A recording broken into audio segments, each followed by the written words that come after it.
Hello, viewers. Welcome to another episode of BPP, Biblical Perspective on Parenting. My name is Adetutu Ajemi-Bishe.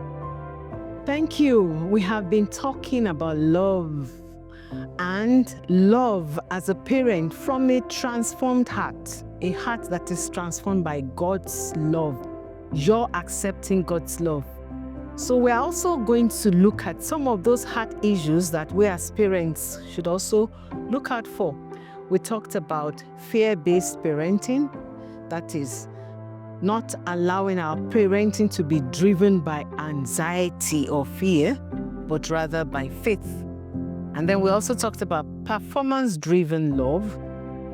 That is the kind of love that the child has to earn by trying to do something to please us. And we said, God is not like that. So our love should not be performance-driven. Today, we're also going to look at what I call comparison trap in loving our children.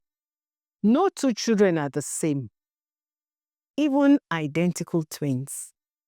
Amazingly, there's still something that's different from one to the other. So therefore, it will not be wise to compare children, even if they are your children. You shouldn't say, oh, Mary, can't you be like your sister Susan? Can't you see how well-mannered she is? How neat she is? No, let's not fall into the trap of comparison when we are dealing with children that God has given us to love. The children will never be the same. There will be some who have strength in some areas that you admire, and another person may not have strength in that area. But they should still be loved because they are your children. So we should be careful not to begin to compare.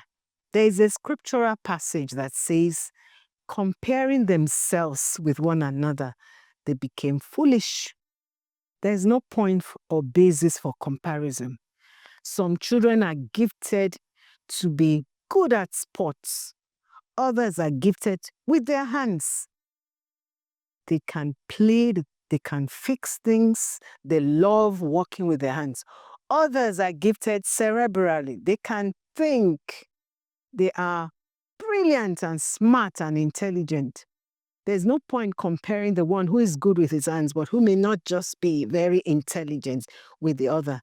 Given their different opportunities, they will both shine, just like fish and bird. If you put a bird inside water, it will not swim. It's not created to swim. It's created to fly. So if you compare a bird with a fish because you put the bird inside fish, then you have not judged fairly. But leave the bird in the air and you will see that it does have its own talents and abilities. Just like you cannot put a fish on the tree. It will die. It's not created that way. So as parents, we should not be comparison-driven. We should accept our children. And then another thing is control obsession. Let's watch out in loving our children, controlling them. There are some parents that are so controlling. And in fact, they transfer their fears to their children. Control them. Don't go out. Don't do this. Don't do that. Stop playing with that, because you're afraid they will fall or they will injure themselves. And then you control them so much that they're not able to explore or they're not able to be children. Children would always explore. Children would always want to see things. So out of a heart of insecurity, you should not transfer to your children and make them such that they cannot be free because we are controlling. God doesn't even control us.